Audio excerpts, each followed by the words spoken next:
What up, y'all? We back. We doing that WWE SummerSlam review, recap, reactions, feelings, all that good shit. I'm Aaron McKee. That's Seth Rollins. Let's get it started. You know I hate daylight. I hate daylight, but we get Roman Reigns' entrance in daylight. The pyro was off. Pyro guys probably fired now. Pyro was off all weekend. They fucked up Brock's pyro, all that stuff. But let's get into it. Roman, Jay, Bronson, Braun Breaker. How'd you feel about the match, big dog? It was a good opening match for a 7-hour pay-per-view, soon to be.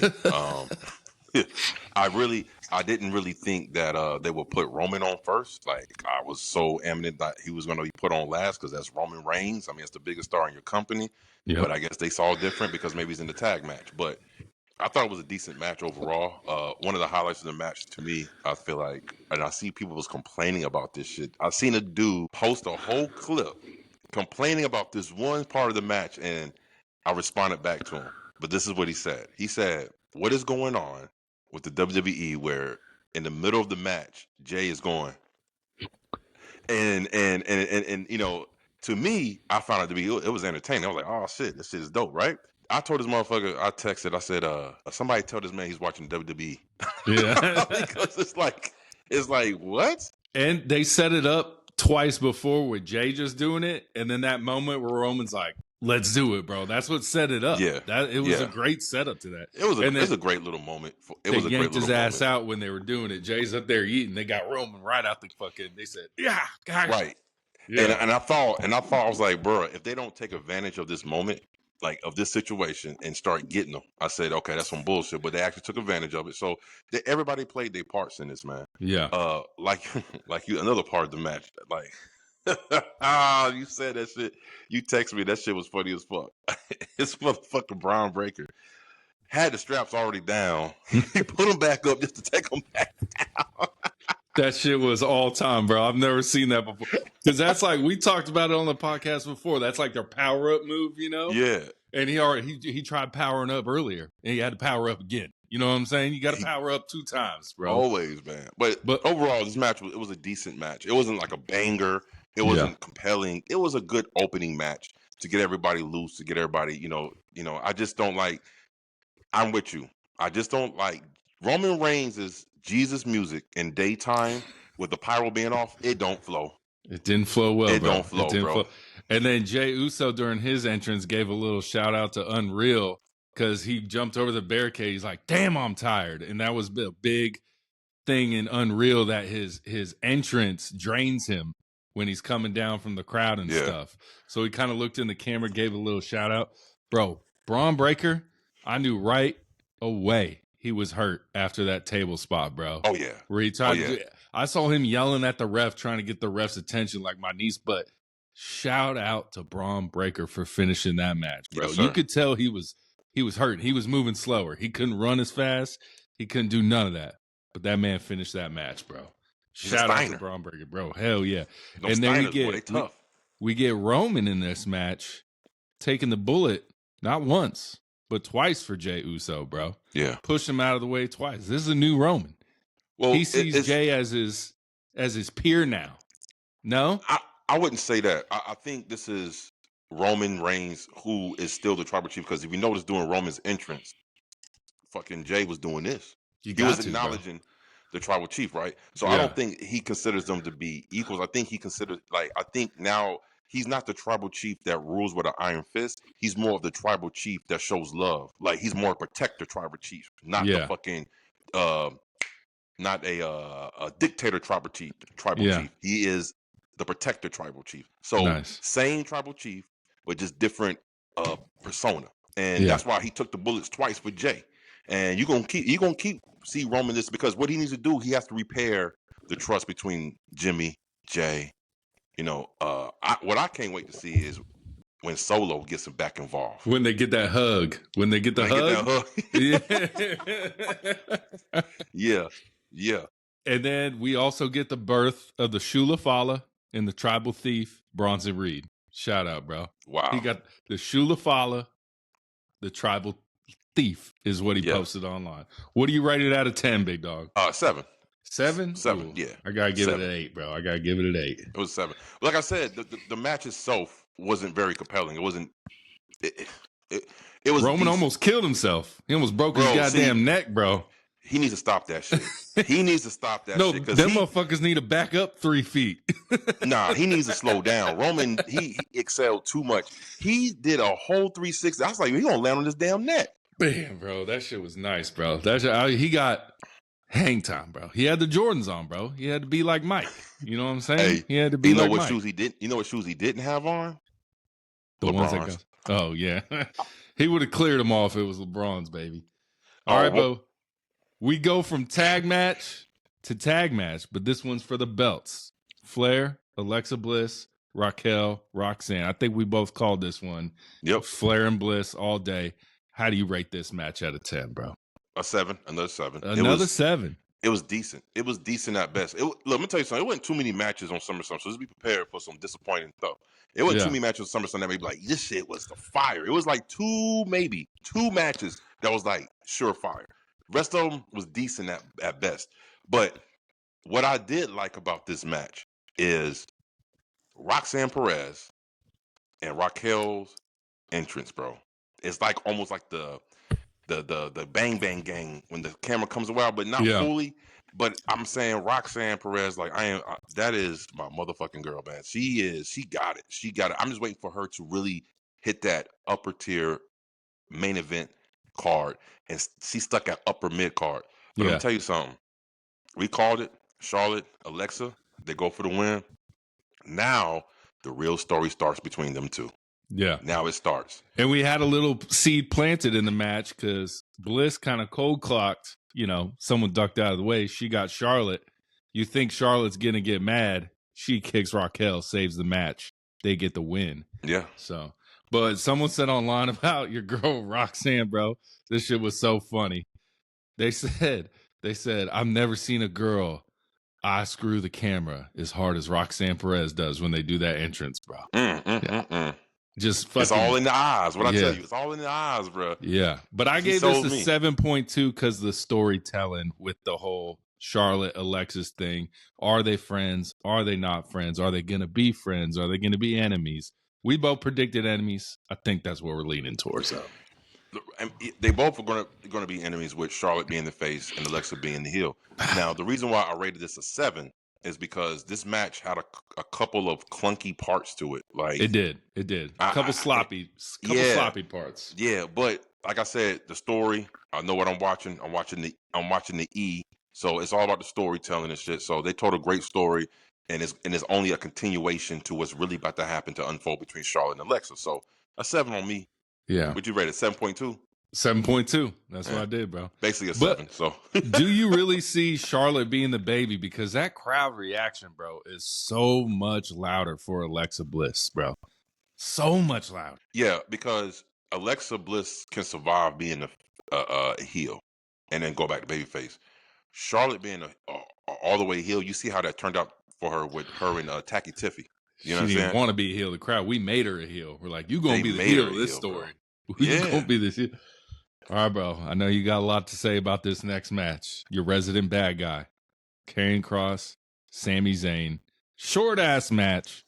I give it a 7.4, bro. What do you rate it? And then you can go and tell us your thoughts on your boy Karrion Kross, because you're the super Kross fan, bro.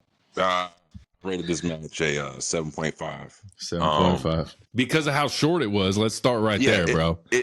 And it wasn't any of what was going on in the ring. And I could tell Kross was really trying to make this match what it was, but he's in there with Sami playing.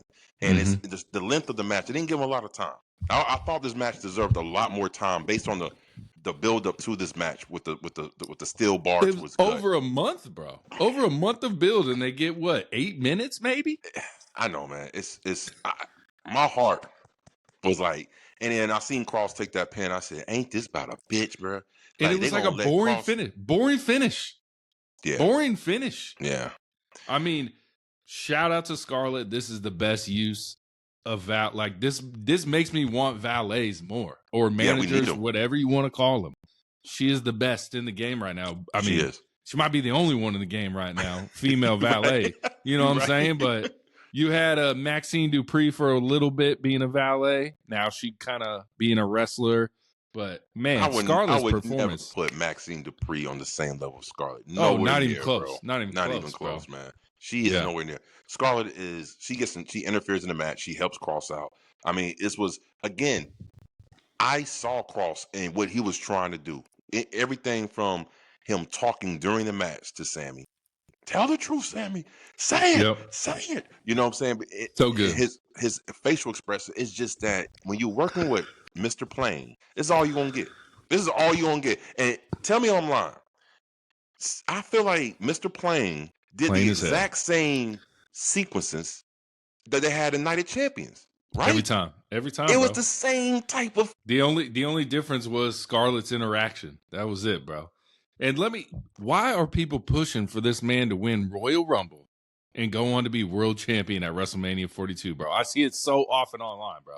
I do not understand. Sami Zayn, bro. I don't understand it. I don't understand. I get, and I commented on all of them. I was like, he is the same whiny underdog every fucking week, guys.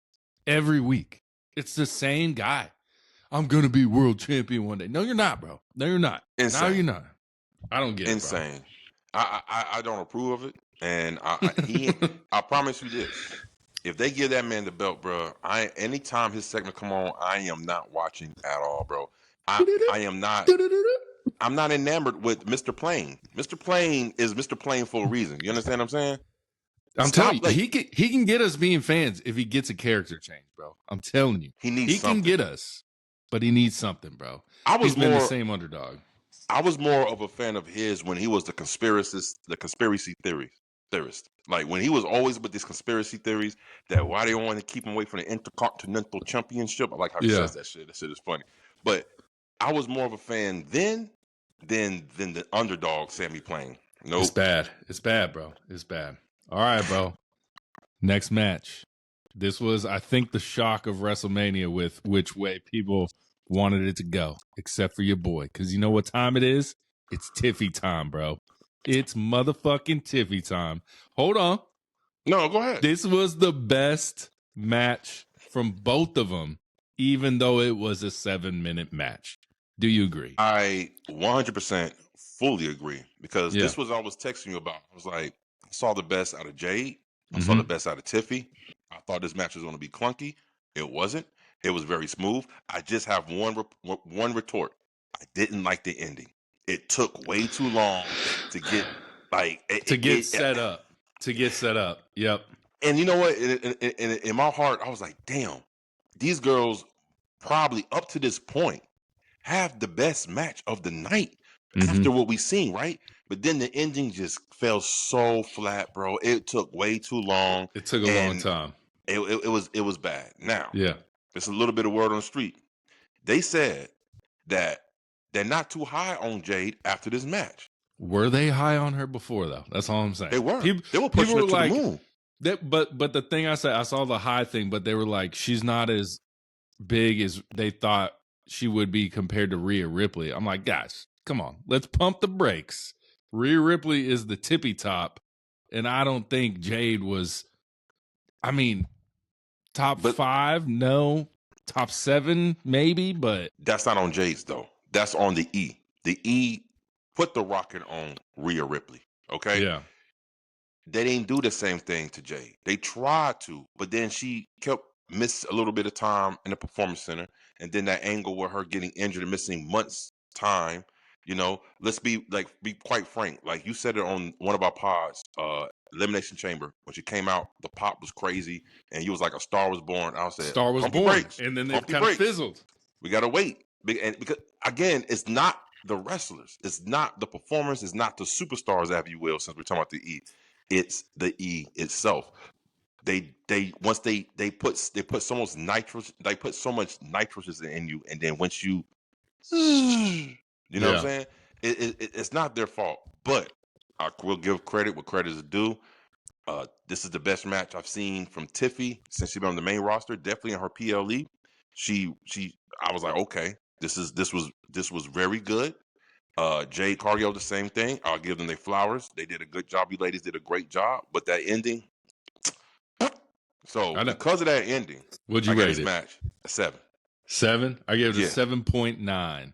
And it was like one of those matches I was like, damn, I wish they would have went like 5 more minutes longer. 6 more, you know what I'm saying? But we'll see, bro. All right, bro. Going from one person you're not a fan of, Tiffy time, to another one. Logan Paul, Drew McIntyre versus Jelly Roll and Randy Orton. First off, would you rate this match? I gave this match a 7.5. I gave it an 8, big dog. I had to, bro. 7.5, and this is me knocking it up a half notch after when Logan Paul did that move. He tried to do Kevin Knight's move, but he ain't athletic like Kevin Knight. He can't nobody do that move. He tried it, but it was still good. But he ain't as good as Kevin Knight. Number 2, Jelly Roll, he did his thing. I wasn't expecting too much from him. This is his first PLE match. He been training. He looked good enough to participate and carry on with the match. You know what I'm saying? Mm-hmm. But like I said, 7.5 for me. Drew doing Drew things. Randall's doing Randall things. It just something wasn't there. First of all, I wasn't even excited for this match. First of all, it was this match really came out of nowhere. To be honest, let's keep it real, right? This match was like thrown together. Yeah. The first time we seen any incarnations of this match being possibly transitioning down the line was when it was that Saturday Night Main Event. Mm-hmm. And that was just 3 weeks ago. 3 weeks ago. 3 weeks ago from the day of SummerSlam. 3 weeks ago, yeah. Again, Logan Paul, he's doing his thing. But I did call this shit down the goddamn middle, and I nailed it. I said, I think you picked Jelly Roll and Randall's. I said, nah. It's going to be Drew and Logan, and with Logan pinning Jelly Roll, and that's exactly what happened. And do you want to know why? Did you hear? I listened to the podcast today. Cody Rhodes' podcast with Jelly Roll on it. Initially, they had Jelly Roll and Randy Orton win. You know who made the call to lose? Who? Jelly Roll. Jelly Roll told Triple H, I want to lose. He said, that gives me a reason to come back. He's like, you guys always put over celebrities when celebrities wrestle. I don't want to win. He said, I want to lose.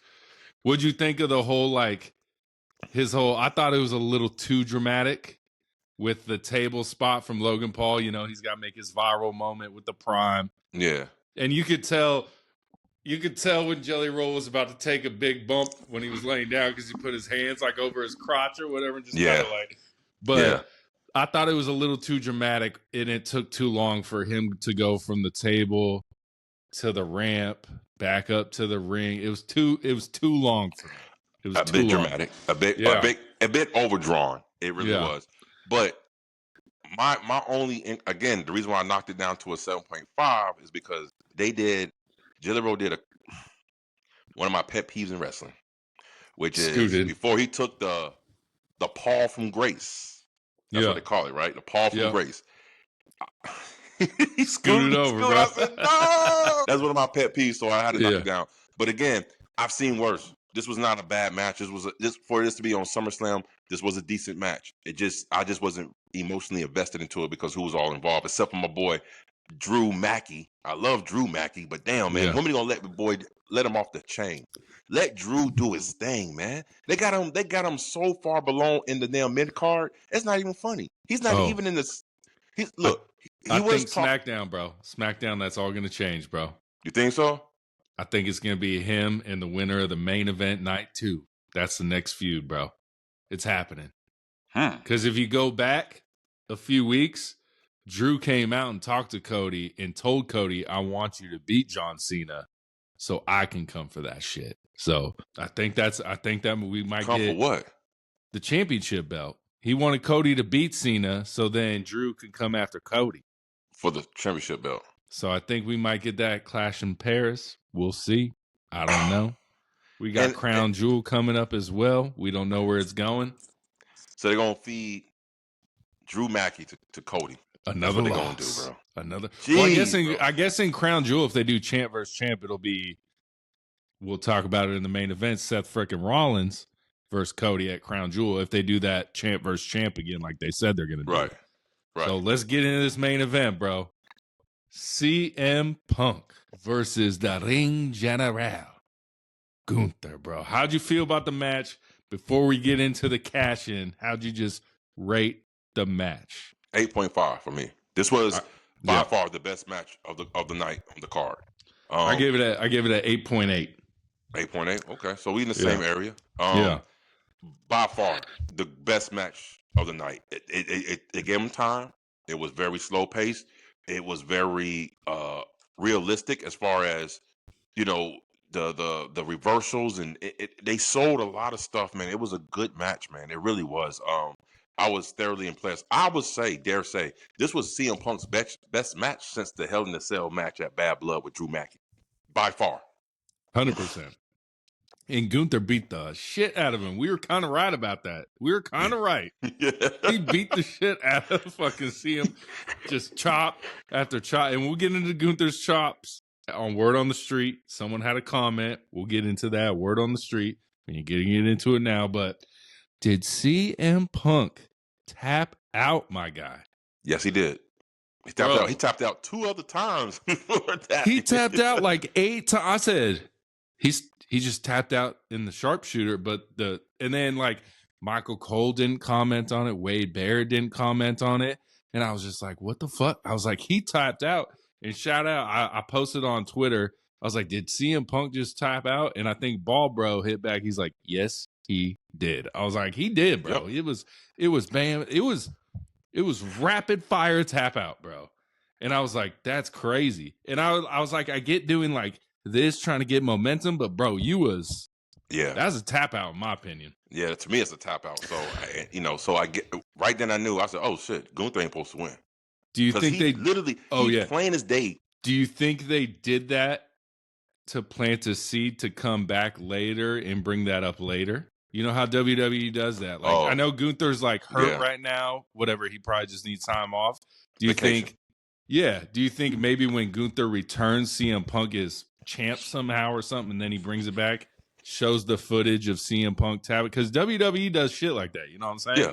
WWE is king of the callbacks. So yeah, I can see that happening, and maybe that's just what it is. But I mean, you got to find better ways. Make the referee in a position to where they can't see it. That shit was right in front of them. Like, how the ref ain't seeing that? Don't let us see it. Don't let us see it until, you know what I'm saying? Don't let us see it. It was right there.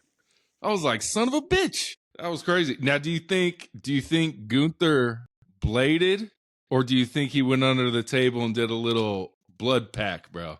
Because I saw that a controversy online, bro. Did he blade? I think he bladed his top, just a little blade on the top and stuff. You know what I mean? Yeah. Apparently, he's got like fake blood. Do you think it was fake blood? Did it like fake blood to do? Like, I don't know, bro. It was just like it was bleeding, but then it kind of like stopped. You know, I don't know. I was like, maybe it was just a blood pack. You know, I don't know. But overall, phenomenal match. Great storytelling. CM Punk wins the match. Then we get something you're not a fan of because you said the Money in the Bank is a surprise anyway. But I said maybe they're super duper surprising, which that's exactly what happens. At first, Seth Rollins came out limping again on the crutches, and I said, damn, maybe he is injured. And he's just like, hey, bro, just to let you know, when I get healthy, I got the Money in the Bank. And then he goes, burn it down, drops the crutches, bro. What'd you think about the whole situation, bro? Trash. I didn't like it. First of all, I didn't like it at all. Okay. I felt like it's another cheap moment that WWE is trying to generate. And to me, it wasn't no moment. It still doesn't make sense. Can somebody please explain to me, if you have the Money in the Bank briefcase, the whole aura of Money in the Bank is I can cash this in anytime, anywhere. Right? Why do you need a faking injury when you have the Money in the Bank? Because then CM Punk's thinking I'm not going to get cashed in on because that motherfucker's hurt at home. And then you hear burn it down, comes out with the crutches. You're like, oh, he's still hurt. And then boom. A lot of people online were like, CM Punk, just run the fuck away, bro. Yeah, run through the crowd, right? Just run. Okay. And let's just go with what you just said about CM Punk, and he's thinking right there. Let's say if that's the actual case, right? That's your mentality. I'm not getting cashed in tonight. That guy's hurt at home. If it's mentality, then you can't really go off that because what did Rollins do when he gets in the ring? He beats the crap out of him with the briefcase. So and they kind of botched that a little bit because CM Punk kind of hit him with the belt a little bit to start the little. I was like, oh shit, man, he fucked it up a little bit too, right there, bro. You see, but that's my point, man. Like to me, it doesn't make sense. Now, let's say if Rollins had a championship, he was the number one contender, and he has a championship like opportunity, and he decides to come down then and there without no Money in the Bank briefcase and cashing in. Maybe I can understand, like, oh, this is why he faked the injury to get this upper hand surprise. But you don't need an upper hand surprise when you're already in the Money in the Bank. Like, when you're already the surprise. You are the surprise. What was the point of that, man? You know what I think it was? I'm going to tell you what it is. I think Seth Rollins and Becky had to get their daughter in the school. School just started. He said, I want to take a couple of weeks off to make sure Rue is back in school and everything's good. We need to fake an injury. But to me, bro, did you hear what Seth said about that, bro? Huh? Did you hear what Seth said about that with his daughter? Yeah, she almost spilled the beans. She spilled the beans to her preschool teacher, bro. She's like, my daddy's really not hurt. Bro, it was so funny. He was on the Rick Eisen show the next day, and like Seth hosted the Rick Eisen show a couple days after he was hurt, and motherfuckers were like, bro, you was faking so good, you got up, I ran and got your crutches so you could use them, bro. He said, yeah, I was fucking with y'all the whole time. Yeah, so I can respect the attempt. Like basketball, that's a good shot, but that motherfucker ain't gonna win. It fell short for me. It doesn't make sense, and I'm still waiting for somebody to explain to me how this makes sense. It didn't make sense. If he didn't have Money in the Bank, I'd have been like, okay, cool, but he had Money in the Bank. He could have been straight the whole time. Yeah. And then come out there and walk down the ring and then bust CM Punk in the head with the briefcase and did the exact same thing he did, faking an injury without faking an injury. He could have still been hurt and pulled it off because he could have had Bronson and Braun fuck him up, hit him with the briefcase, pin him 1, 2, 3, even if he's still hurt. So I get where you're coming from, and I get what I'm saying, that it was a super duper surprise. You know what I'm saying? It wasn't to me. Yeah. It wasn't to me. As soon as he took that shit, I said, oh, here we go. Look at this shit right here. Like, I didn't think it was good, bro. I was like, this is the E grabbing for moments and shit. You know what I'm saying? We got to make a moment. What kind of moment can we make with the Money in the Bank? Like, what? I don't understand. It just, not for me. All right. And that was the end of night 1. At the end of night 2 review, we're going to go ahead and say which night was overall better. But we're going to start night 2. We got to always rate the night overall. What do you give the night overall? 7.8. 7.5 for me. All right, let's go. Night 2, bro. We start off with a triple threat, Naomi, Rhea, Io. And I was motherfucking right, bro. I said there is no possible way they could top Rhea, Io, and Bianca at WrestleMania. In this match, I'm sorry, I love all 3 women in this match. Didn't even come close. No, it didn't. But guess what? It told a different story. It told a different story. And the story they told in this match was still Miss Caution being the underdog.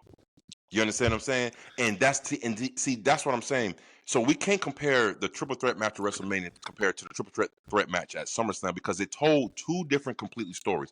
WrestleMania, you have 3 of your top stars in one match. All right. Right now in SummerSlam, you have 2 of your top stars, one who's on the rise, but they still get that underdog type of love, right? So that's why when she won and the way how she won, it was perfect. And I called it. I said Naomi's going to retain that title. You said Rhea's going to get it? She had to cheat too. Well, I guess there's no really cheating in triple threats, but she was holding the trunks of my girl Rhea. Like I said, in the heelist fashion, she's going to hold the trunks. She's going to do something. Hold the rope. She's going to win. And that's exactly what happened, man. So proceed with caution. Naomi, my girl, you did it. I love it. To me, I could rate this match a fucking 8. I thought this match was a good match based on what the story it told, bro. It was good. And plus, and the fact that Naomi came out on top, bro, that's put the icing on the cake. I gave it a 6.9, bro. Jesus Christ. It was too hard for me to not compare it to the match at WrestleMania. But you Triple can't. Threat. It's a different. I know. It's a whole different platform. I know. But shout out Naomi, bro. The entrance with her pops, that shit was dope, bro. That shit was dope. Fire. I didn't even know it was no pops, bro. Yeah. And then literally the day after WrestleMania, Rhea and Io posted a picture with Naomi's dad, and Naomi posted on Twitter, "Dad, you better proceed with caution, bro." She's after her dad now, bro. She's after her dad. And Pops was like, shit. I like that Naomi is staying in character no matter what. Like, she's kayfabe till it dies right now with this proceed with caution, bro. I'm going to tell you something like this. And I mean this so sincerely. I love Toni Storm.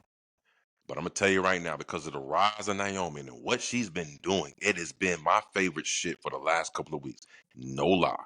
Yeah. So if there's anybody who deserves to be 2025 rest of the year, it should be Naomi. That's what she is. Bro, when we posted that clip of 2025 halfway wrestler of the year, a lot of people were like Naomi, and I was like, bro, you were right. She's up there. She's top 3 wrestler of the year, Naomi, right now. Yeah. Honestly. I'm impressed. Even more than my pick, Stephanie Vakira. I was like, yeah, she's way above Stephanie Vakira right now. So. By far. Yeah. Stephanie Velcro. And she, man, but we're gonna talk about top 5 storylines tomorrow and stuff. So we're gonna talk about Raw. So I ain't gonna say that right there, but yeah, Naomi, I'm glad she won. This match was, I'm gonna be honest with you, besides the Gunther and Punk match, when I saw this match, I was like, this is the second best match I've seen on the card, to be honest with you. Yeah. So it wasn't a bad match though, Uz. It wasn't bad. It was, I was, in my mind, I was just comparing, bro. I was just comparing. That's my fault. That's my fault. That's my fault. But we get tables, ladders, chairs match. Let's start. He seems disappointed, bro. I felt with the amount of teams in, it was a short match. And I was like, that shouldn't have been that short. It was kind of like a spot fest for like 2.5 minutes. You know what I'm saying? And that's why I was like, oh man, they really just like set up all the tables, went through the tables, match over type shit. Is that kind of how you're feeling too? Yeah, that's exactly how I'm feeling. I didn't like the spot where they had opponents on the outside of 4 tables and everybody was doing every corner. I didn't like that. And I didn't like the fact that when they stacked the tables, there was tables particularly made with holes, indents on the table on the edges. And they missed the holes. And they missed the holes, bro. They missed the holes. They did. They did. I was like, guys, there's clearly holes to put in the fucking table. Put them in the fucking holes, guys. Put it in the hole, guys. Hey, we were wrong, though. No dude wipe chairs. No sponsorship on the chairs. No fireball ladder again. You're right. You know? We were wrong on that. What was the spot of the match for you? Was it Candice LeRae? That shit was crazy, bro. Okay, with her own husband pushing her. That shit was scary because I thought she broke her damn leg at first. I said, God dang, she broke her leg. I thought she was, bro. There were so many people that came out too that made it look even more serious. Yeah. So is any word, is she good? She's good, bro. They did a thing on the post show. She was just standing there with like an ice pack. And then Johnny Gargano that night posted like, I would be sleeping on the couch, but our hotel room only has 1 bed. Because he lost. Listen, who did you pick win this match? Because I said Sesame Street Gang gonna retain. You were right. I wanted Street Profits, bro. Yeah. And I thought, I did think it was Fraxium's coming out party. And like, besides the shooting star press from Axiom, they really didn't do too much. No, no one really did anything too much. You know what I'm saying? Go back to your question. Spot of the match for me was what's his name? Dexter Loomis. His spot off when he like, and not because it was like good, but I was like, that shit looked so reckless. It looked crazy when he did it.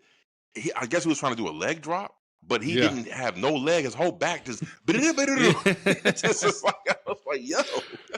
My thing, they kind of blew something that they could have did in the future was when Andrade went to like cheerleader push up Rey Fenix to grab the belts, and with no ladder, bro, no ladder. And Rey Fenix was like right there, but it got busted up, like it got broken up. I was like, bro, That would have been the most epic fucking ladder match belt grab if you got someone to grab it without the fucking ladder, bro. Just fucking.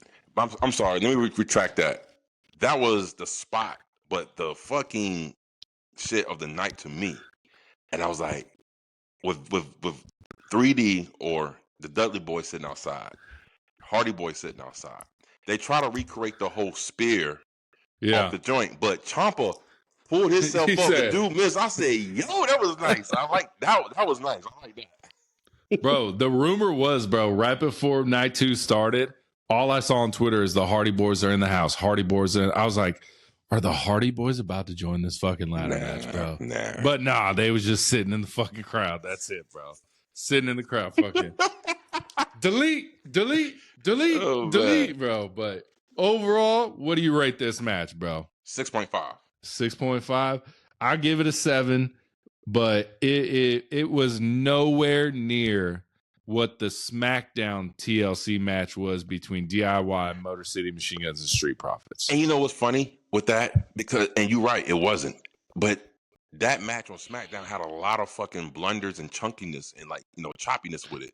Yeah. This match had no choppiness with it, but the drama wasn't there. Yeah. The drama wasn't there. And shout out Daylight Wyatt 6 entrance, bro. That shit felt so fucking fly. I remember when I posted that first reel months ago about how I hate daylight matches in open stadiums. It was like, oh, this motherfucker complaining about dumb shit. How was that Wyatt 6 entrance in the daylight, guys? How was that? Let me tell you, terrible. Fucking terrible, guys. It sucked. It was horrible, bro. It was terrible, bro. God damn. And the whole Wyatt 6, I like we said, I was like, the whole Wyatt 6 can get involved in this match. And they fucking did, bro. And they did, yeah. Yeah. All right, bro. One of my favorite matches of SummerSlam. And I might be a fan. I might be converting. Becky Lynch versus Lyra Valkyria. Becky Lynch is a fucking beast, bro. If you want to have a good match, go against Becky. That's all I'm saying, bro. There was a botch. There was a big botch. There's a lot of them. The fucking zip tie came loose, and she put her hands back in. Yeah, and then when she put her hands back in, she tried to use the fire extinguisher, which was supposed to cut the fucking zip tie, and that bitch would not break. So she crawled under the ring, probably to get a little razor and cut that shit off, or maybe someone was down there to cut it off. Yeah, someone was down there. Yeah, but like there was some botches, but man, dude, Becky Lynch delivers. This Becky Lynch Lyra, it delivers. We're not going to see it again because Lyra lost, and she lost her opportunity to ever face Becky Lynch again for the IC championship. This match was everything I expected to be, but out of the 3 matches they had, this has had to be the bottom one. This was not as good as I thought it was gonna be. Yeah, I'm gonna tell you why. What? When one of the things I didn't like, again, remember it's little things with me. When she had Becky when she had her hands zip tied and she had it like this, she was supposed to suplex her like over her head to make it make sense. She belly to belly and landed her own damn arms. I said, what kind of shit does that make? What kind of sense does that make? And then her fucking hands got loose. You know, that's the spot loose. Where her hands got loose. Yeah. Michael Cole even said, "Oh God, Lyra's hands are loose," and then they sort of put it back in. He's like, "Oh, I guess I was mistaken." Yeah, she should have just went with it. She should have just went loose hands from then on, and they could have done something else. Put the zip tie back on. Something. You know what I'm saying? With that being said, this was up to this point out of all the other matches I've seen on night 2. This was the best match. I was like, okay, now they're starting to cook. What'd you rate? This was the best match in night 2 up to that point. I give this match an 8. 8. I give it an 8.5, bro. I was thoroughly entertained. Bayley, kind of a weird situation. I was like, I thought Bayley was gonna hit her with that crowbar. I really love the spot where Becky is putting Lyra stuck to the announce table in the chair type thing. Never seen that before. Love that. Oh. But if you want to talk about that spot, you got to talk about the follow-up spot when she jumped off the table and kind of did like a curve stomp onto the chair. That shit was crazy. I said, whoa, she got to be hurt. I think. Go ahead. I was going to say, one thing I did like about that sequence, when she was pushing Lyra, when she had to wrap around a chair into the table, I said, Lyra, just go backwards and push into the pole. And that's what she did. Yeah. It was like, cool. Lyra need to quit wearing so many damn feathers because them motherfuckers be flying everywhere. The refs always like trying to get them out the ring and shit. I'm like, hey, quit wearing the fucking feathers, man. But how'd you feel about Becky getting involved in the match? Costing Lyra by hitting Lyra, but she was trying to hit Becky. How'd you feel? It was expected. So now we got to get a Becky, a Lyra and Bailey feud. Yeah. We're going to get a Lyra and Bailey feud coming up next because of this right here. And to me, it was expected. I knew she was going to get involved because she been involved with those three for the last couple of weeks. So WWE, again, it's not the most unpredictable shit there is out there. It's very predictable. So, but again, how Lyra lost the match because of Bailey, I was like, okay, they're going to crank it up between them two. And I think they're going to put some matches on. I will say this. I will dare say, here's a hot take. Bailey and Lyra will put on better matches than Becky and Lyra. It's a hot take. I don't think so, bro. That's a hot take. I don't think that's happening. You're sleeping on Bailey. Bailey can go. She can go if she has the right partner. And she needs to change her finisher. She do. Rose plant and belly to belly back. Both of them need to go. Yeah. Shit was crazy, bro. All right. Another match I thought would go longer that felt short to me. Solo Sikoa, Jacob Fatu cage match, bro. I'm only giving it a 7 because it's Jacob Fatu and because he did the moonsault off the top cage. That's the only reason I'm getting. Bro, this was probably the worst cage match I've ever seen ever. I gave it a 6. I'm disappointed. And I'm gonna tell you something. And we big 5-2 fans, and we love Solo. I was so disappointed between these two in this match, and I think they cut their match short. It had to cut it short. I think Chris Parks was in their ear. Wrap it up. Forget the submission. Yeah. They cut it short. We had everyone join the match that we thought, the MFT, Big Jim. Bro, and then the end, it looked like Tala Tonga kicked the cage into Solo's fucking head the most instead of Jacob's. Yeah. And then he falls out of the ring, bro. Where was Jesse Ventura when we needed him, bro? He just gets out the cage and he wins. Yeah, you know what? And I was thinking about Jesse. I was like, I wonder what Jesse would say right now if he's seen the same thing happen again. But, I knew Solo was going to retain. They're not going to put the belt on him, just take it back off and shit. MFT did a thing. Big Jim did his thing. But I was disappointed in this match. Maybe because it was so freaking short. Yeah. I think Jacob's going on to bigger and better things, bro. To who? He's going. I mean, you know what he's doing? Cody? No. Come on. Mm-mm. Come on. He's joining the bloodline. Roman, Big Jim, Jay. Mm-hmm. They all coming together. That's what they're doing. Are we getting War Games, Bloodline versus Bloodline again? I know we talked about it a couple weeks ago, bro. We're going to get a 4-team War Games. Check this out. Bro, I would love more. We talked about that. I would love 3 teams. I would love 4. Crowd that cage, big dog. You know what I'm saying? Royal Rumble that bitch. Yeah. We got the Vision. We got the MFTs. We got the Bloodline 6.0, 7.0, whatever you want to call this Bloodline version. And then who else? We throw an NXT team in there. Fuck it. Obafemi, Javon Evans. Let's go, bro. Let's go. As long as there ain't no Trick Williams in there, I'm good. Oh, yeah. Bro, I'm bringing this up right now. Do it. Someone said it was Before the Bell podcast, bro. And they said Trick Williams or Swerve Strickland. Stop it. They picked Trick Williams. They said if you came to me 6 months ago, it would have been Swerve. But right now, it's Trick Williams, bro. And I was like, blasphemy, bro. Blasphemy. Listen, who this Before the Bell? Before the Bell. Look, Saved by the Bell They're podcast. good. I love watching them. I don't care. Y'all wrong. I gotta jump them. I gotta Joan, bro. I gotta Joan. Listen, so they said they picking Trick Williams over Swerve Strickland? Nah, bro. That's tribalism. That sounds like tribalism to me, bro. There is no way in the hell in your straight damn mind you can sit here and tell me that Trick Williams is a better all-around wrestler than fucking Swerve Strickland, man. Bro, they said it. They said it, bro. They tripping. I didn't say They sipping on that E-juice hard over there, boy. Yeah, bro. I mean, they probably getting a little cheddar cheese. Mm-hmm. Well, I don't know what they're getting, but I hope it's a lot because that shit is that ain't it, bro. I thought the same. I said, bro, I would 10 out of 10 people would rather watch a Swerve Strickland match than a fucking Bro.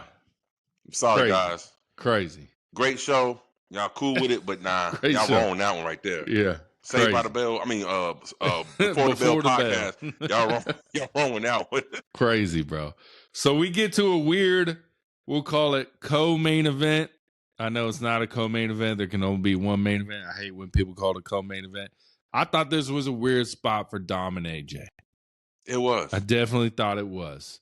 But they get the co-main event spot, the number 2, whatever. But it was a straight shout out to Rey Mysterio, Eddie Guerrero. The funny part about this match was AJ Styles is dressed like Eddie Guerrero, but Dom is dressed like Rey Mysterio. But Dom wrestled like Eddie Guerrero, and AJ wrestles like Rey Mysterio, bro. It was great. I was thoroughly enjoyed it. I love my boy Dirty Dom. I'm glad he retained, bro. The chair, faking it, throwing it, the boot loose, all that. Eddie Guerrero, AJ coming out in the fucking lowrider, bro. It was all good. It was nostalgia for us. You know what I'm saying? Mm-hmm. And Dirty Dom on a podcast said he didn't know AJ was coming out in the lowrider, bro. He didn't know AJ was wearing the Eddie Guerrero inspired pants, bro. So, what'd you rate the match? I rated this match a 7.5 because 7.5. It was a lot of clunkiness in this match, and it's Dom. Dom protects himself too much, and then he overly sells. That's one thing I don't like about Dom. You can like at times you can tell he clearly didn't get hit, but he overly sells. I'm like, oh, come on, bro. Do you know who protects himself the most? Who? Solo Sikoa, bro. He does. When someone tries to hit him over the ropes, he turns and lets them hit his back and then goes over that way, bro. Right. I've noticed it so many times, bro. But go ahead. Sorry, Dom. No, you good. No. Like that's a good point. Like Solo do protects himself a lot, but not as much as Dom. Dom superly protects himself, big time. And I almost forgot. I was like, damn, we had a take. Then we said, I was like, Phil don't look like no damn wrestler, and I see Dom. I'm like, he really don't look like no damn wrestler. That boy like somebody I met in high school or some shit. You know what I mean? Like, but look, I just want them to stick with a path with Dom. Like after WrestleMania, we both thought that okay, here we go, right? Being a face and getting that trajectory that he deserves, right? Nah, he done plateaued out and went stale. So the build up for this match is AJ Styles stalking him, wearing different costumes, which to me is like that's so below AJ Styles. That ain't him at all. You know what I mean? Yeah. With a name like Phenomenal AJ Styles, this is what you need to do to get this. I'm not with that. I didn't like the build, and the match was decent at best because, like I said, it was very clunky, and it's not on AJ's part, it's on Dom's part. He protects himself too much, and then he overly sells when he's supposed to get hit, and I wasn't a fan of it. So it was just a nostalgia match for a lot of callbacks to it. So. Yeah. So I gave it a 7.5 too. Yeah. It was good, bro. But let's go. When Dom develops his body more, and when Dom gets more confidence, you can tell he's still kind of shaky. But he's only, you know what I'm saying? He's only 5 years in, bro. You know what I'm saying? Yeah. His first match was with Seth Rollins, bro. Of course. Yeah. But he's going to be it. He's going to, if he keeps on his trajectory but puts more work into his workout regimen and actually know how to sell, and he really takes the art craft serious, he's going to be something. I can see it, but he ain't there yet. So I can't give him his flowers until he fucking deserves the flowers. So Dom, keep pushing. Or as my boy Dustin Rhodes say, keep stepping. Keep stepping. You gonna get it. He getting some new knees put He in. got 2 new knees, like RoboCop. That man RoboCop knees now. I did see a podcast where Dom was talking about that first match with Seth Rollins, and he was talking to his dad Ray, and he's like, "You think I'm ready?" And Ray's like, "Fuck no, you ain't ready." He's like, "Dude," Ray was like, "Do not take the match," and Dom's like, "I already took the match, bro. I'm doing it." Like, and then 5 years. I mean, he's got a year. Like, there's so many young talents, bro. Braun, Dom, Tiffy, all who are on the main roster already, and they've only been wrestling for less than 5 years. That never happened back in the day, bro. You were wrestling for fucking 12 years before you made WWE. You know what I'm saying? Well, that's true, but to their credit and to the industry's credit, you had territories to go and perfect your craft. Yeah. You have a lot more live shows, house shows to go perfect your craft. Now with the reducing of the territories, there's no territories now. Yeah. And with no house shows, you got to go when it's time to go. Yeah. And to me, I think SDE's problem, they push people too fast. Like I said, Tiffy is still green to me at times. But if she keeps on that trajectory when I saw from SummerSlam, then she will be back on course, right? Yeah. Dom, that's why I never liked him. That's why it's still stuck in my mind. I still see that same Dom, regardless of his character change, of how green he is in the ring. And at times I still see it. And that's why I can't really just get on board with Dom, because he's so just clunky in the ring, right? It don't flow, man. It don't flow to me. You know what I'm saying? Put it this way, Dom is in the right promotion, because if he was in AEW, he would never have a match in AEW because he could not keep up. Yeah. Yeah, maybe. Yeah, he's a little. Yeah. Baby, he has his moments, bro. He has his moments, bro. But that's all he has is moments. Yeah. Can't remember a good match from him. Hey, what do you say WWE is? It is right. That's true. Moments, baby. That's true. That's true. We gonna forget the bullshit in between. We remember those suicide dive out the ring, swinging DDTs on the apron. You know what I'm saying? But that's what we can remember. There's only 2 things you always remember in professional wrestling overall: the matches and the moments. AEW is for the matches. WWE is for the moments. And until I get me a dirty Dom match, I may be like, you know what? He did the damn thing on that one. I ain't gonna give him no flowers yet. He still got to earn the flowers on this side. All right, let's go, bro. The main event of SummerSlam: Babyface John Cena versus Babyface with a little bit of heel in this match, Cody Rhodes, bro. Bro, oh my god, how you feel about the match? Let's just start. What'd you rate this match? I gave this match a 9. I gave this match a motherfucking 10, bro. I gave it a 9. I'm gonna tell you why I gave it a 9. Let me tell you something. Being a long-time John Cena fan, the way like my son was a huge John Cena fan because I put him on, and John Cena was that guy. When his music hit and that everything went dark and it had the plain Jane John Cena, in my mind I was like, as soon as the beat dropped, it's gonna show the graphic. I already know it. And when it did, I said, yeah. And then we got the old John Cena talking to Sal. What's his name? Sal saying what his name is. Fuck, I can't. Stu. He had the damn thing. Yeah. He tossed the towel and he ran to the ring, bro. I got goosebumps because I've been waiting for that John Cena entrance. John Cena's entrance has always been one of my top entrances of all time. The way how he comes out and he talks to the camera, because no one really talks to the camera like that no more. Yeah. And he shows his little towel, and then he does this, and then he shoots down to the ring, and then right when after his verse kicks and before the hook starts, he does this shit, throws it up in the air, bro. Yeah. I was like, this is classic John Cena. And it's not a surprise that John Cena's best match since he came back came when he was a babyface. John Cena is purely a babyface. He cannot wrestle as a heel. He's a babyface all the way. I was like, that's the John Cena I know. And this is the John Cena we should have got the whole fucking retirement tour. Fuck a heel John Cena. Give me babyface, Super Cena as we call him, all day, every day. Yeah. And we're going to talk about this a little bit more on Word on the Street, y'all. So tune in about all the backstage drama with this match. But, bro, I mean, he hit Cody with how many AAs, bro? Like 7 of them motherfuckers? Table.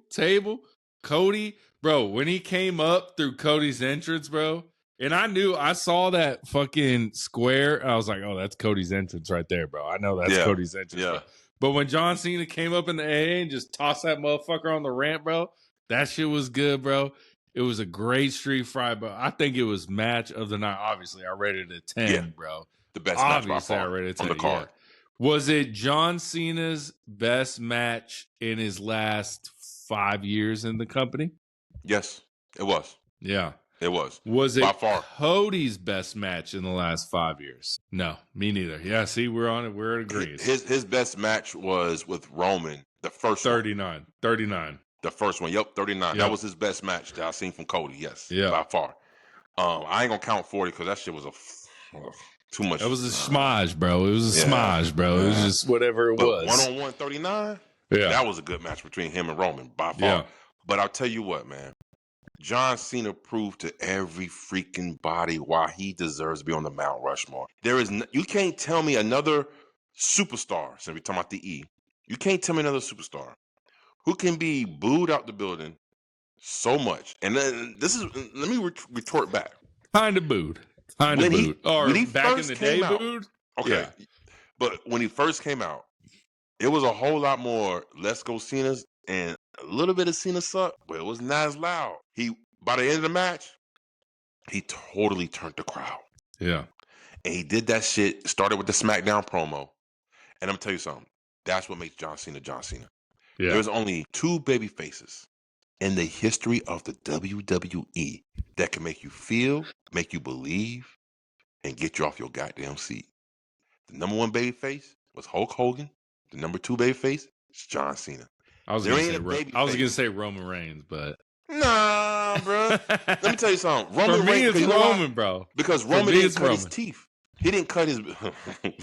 I want to go there, bro. He didn't cut his teeth as a babyface. He cut his teeth as a heel. Yeah.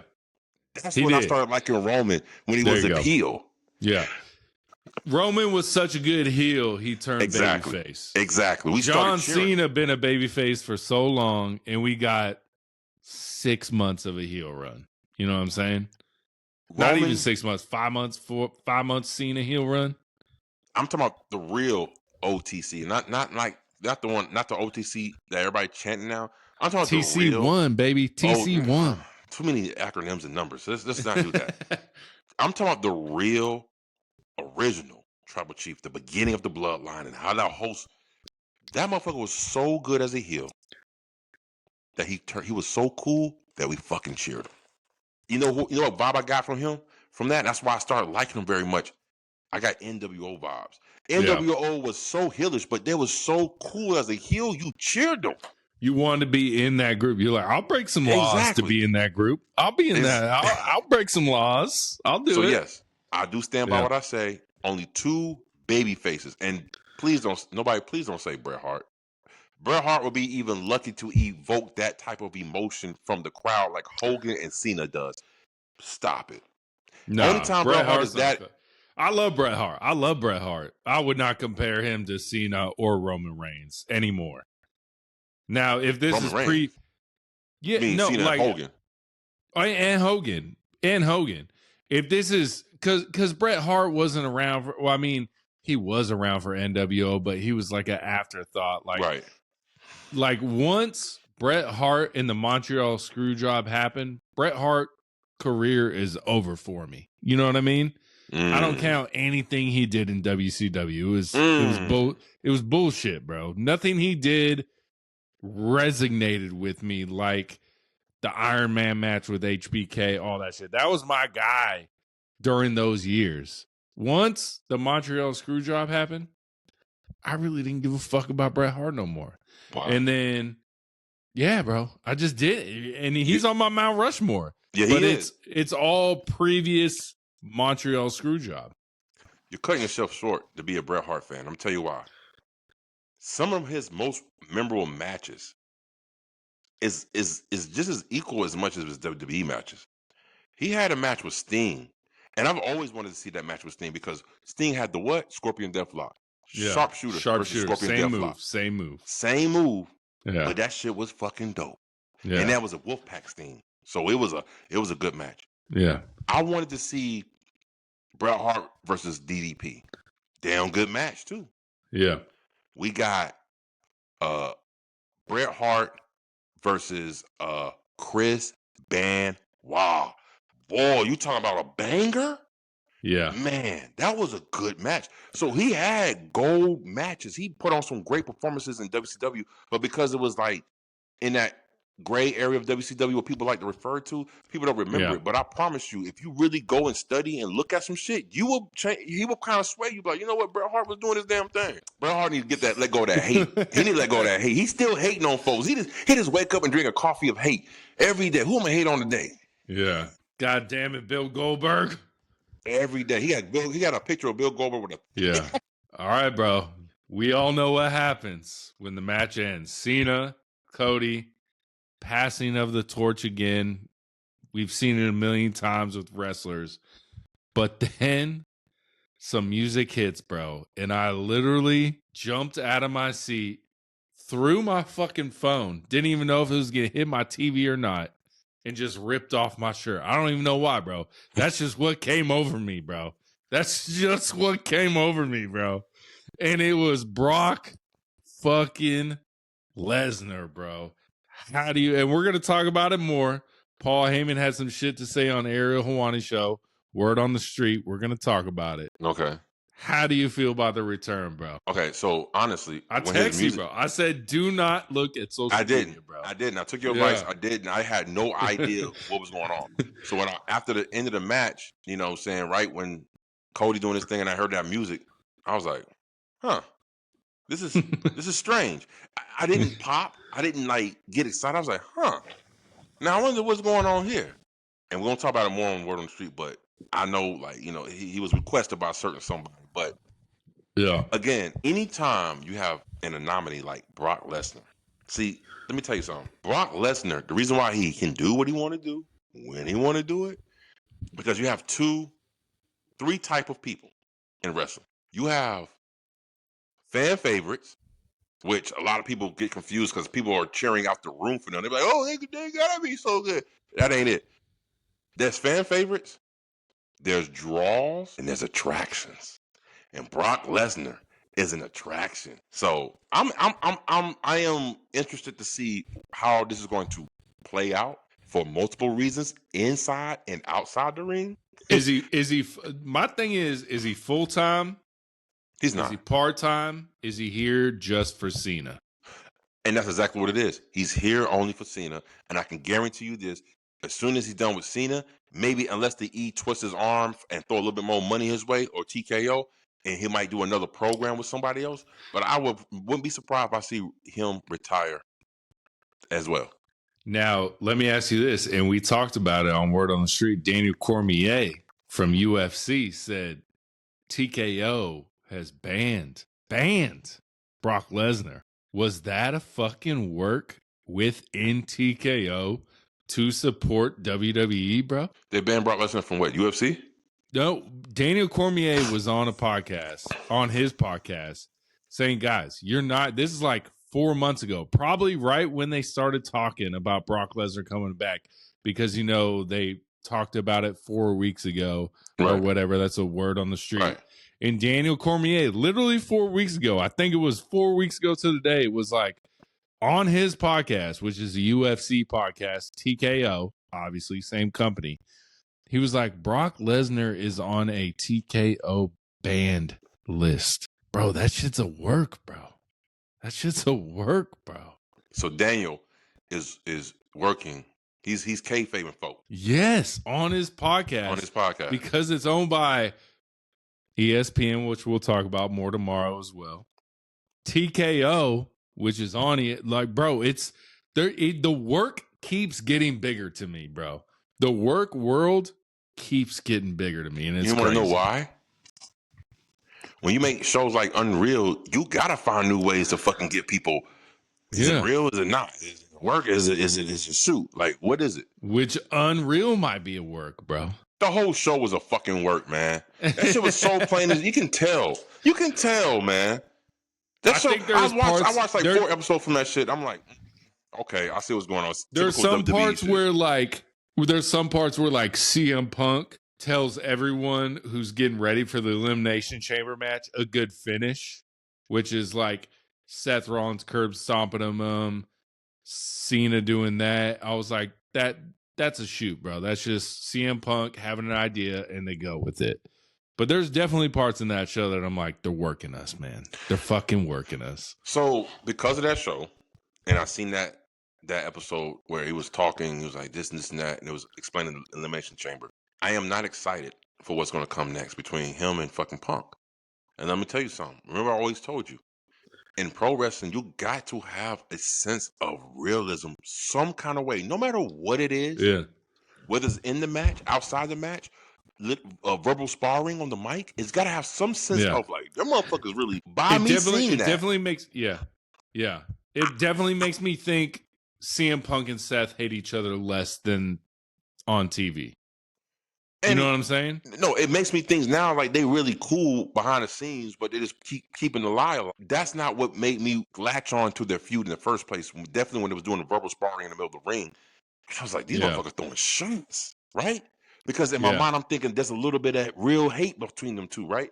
Now that I've seen that, it ain't no fucking hate. It's all a fucking word, man. And see, now but sometimes when I used to bartend and stuff, I would hate bartenders I work with. But if we had a bartending meeting, I didn't act like I hated them. You know what I'm saying? So if we talking about the shift that we about to do, I'm not going to act like I hate you. Right. But really behind the scenes, I kind of still hate. You know what I'm saying? Yeah, I understand that. But y'all not fucking hit. Y'all not going to war. You know what I'm saying?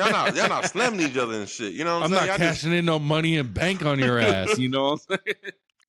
So again, this show, I still haven't finished all episodes. It's like what, 8 or 6? I think it's 6. Okay, I'm on 4, so I got 2 more to go.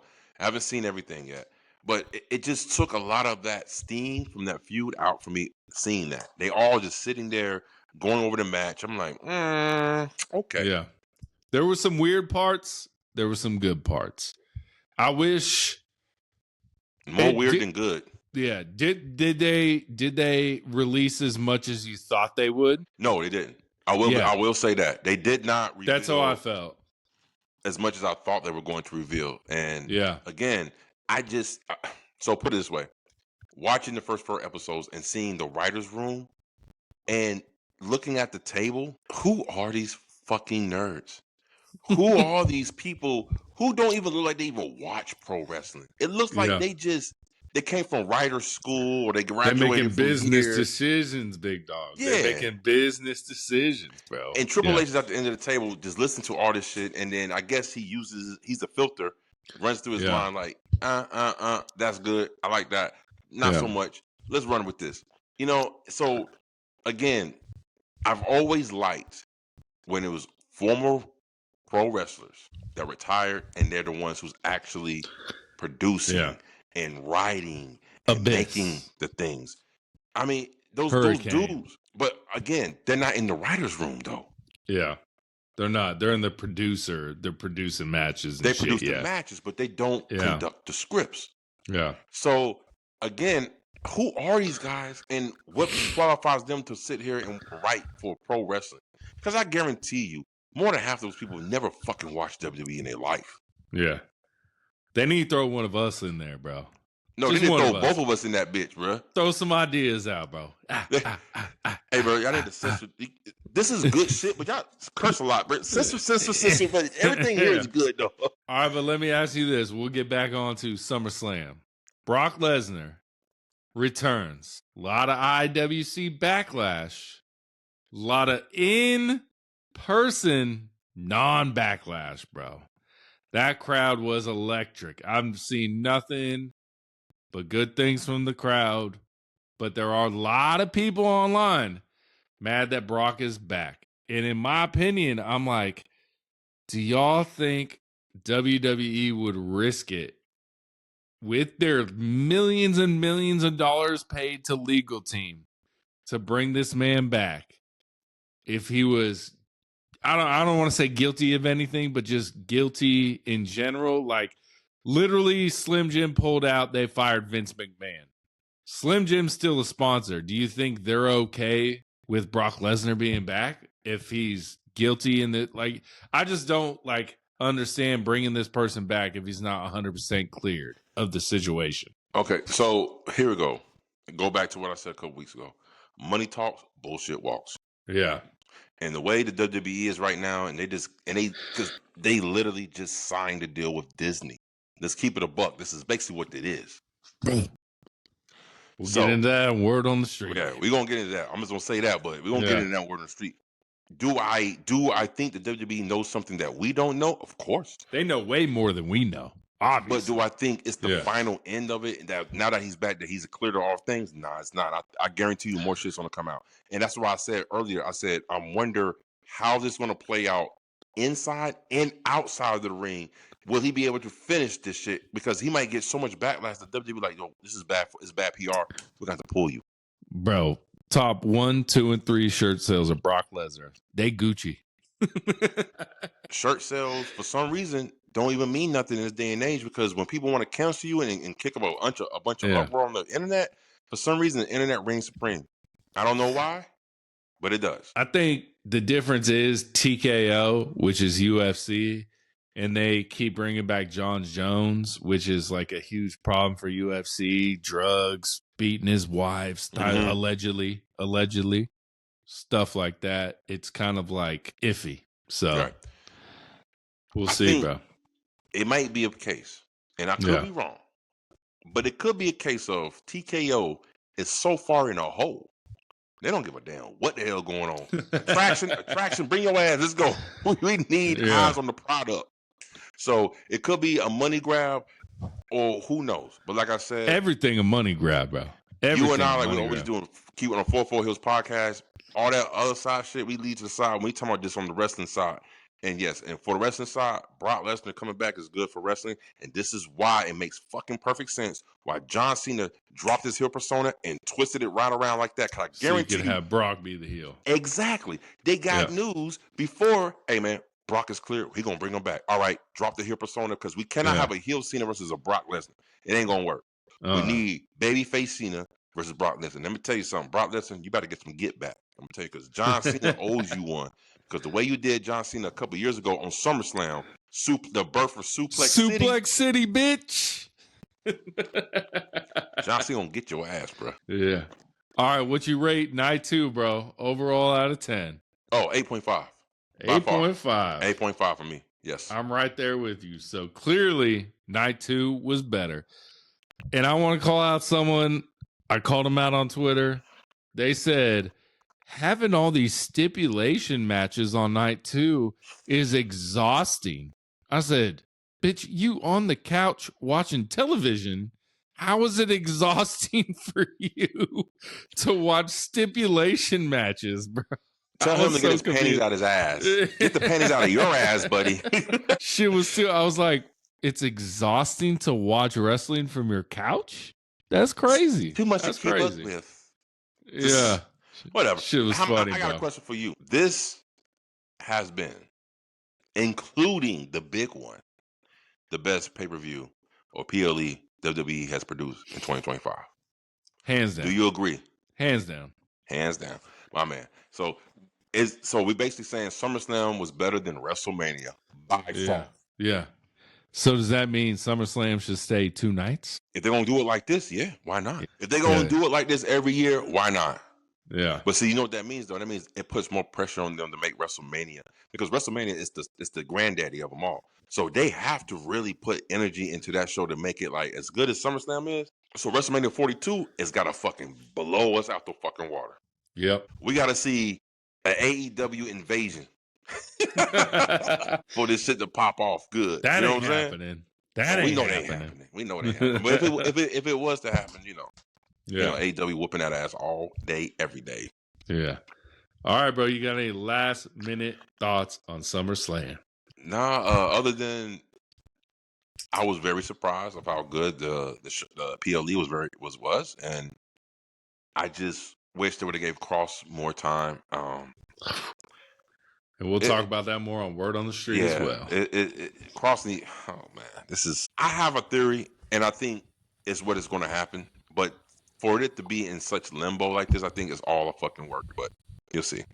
Yeah. All right, bro. Overall, the whole show what do you rate the whole show? 8 Both out of 10. nights. 8 out of 10. 8 out of 10? Very nice. I'll give it 8 out of 10. Yeah. I'm there with you. 8 out of 10. Yeah. And so, are we in agreement that the Cena match? Match of the night. I gave it a fucking yeah. Hell yeah. Wait, Cena match, Punk and Gunther, Yeah. Becky and Lyra. Yeah. Those were the 3 top matches of the card. Ugh. Yep. And then Roman J, Bronson. Kicking it all off. I will put the triple threat match before that shit. Before that tag match. No. Hell no. Hell no. Well, you should like it more than the tag match because you didn't even know that Naomi's gonna win because you didn't pick her to win, but she won. You picked Rhea. And I guarantee you weren't the only one who picked Rhea. I guarantee you everybody thought Rhea was gonna win. So this is surprise element alone elevates that match. I mean, the girl I wanted to win loses, and that elevates the match. Hell no, bro. No, not because of what you wanted to lose, but a whole lot of people thought that Rhea had it in the bag. Yeah. Third time's a charm. Not Can't for her. wait for Liv to come back. Let's go. Liv, she's finished. She come back soon, and she better stop all that damn smiling. All right, y'all. That's it, y'all. Like, comment, subscribe. Tell us what we're dumb about. Tell us what we're right about. Peace. Deuces.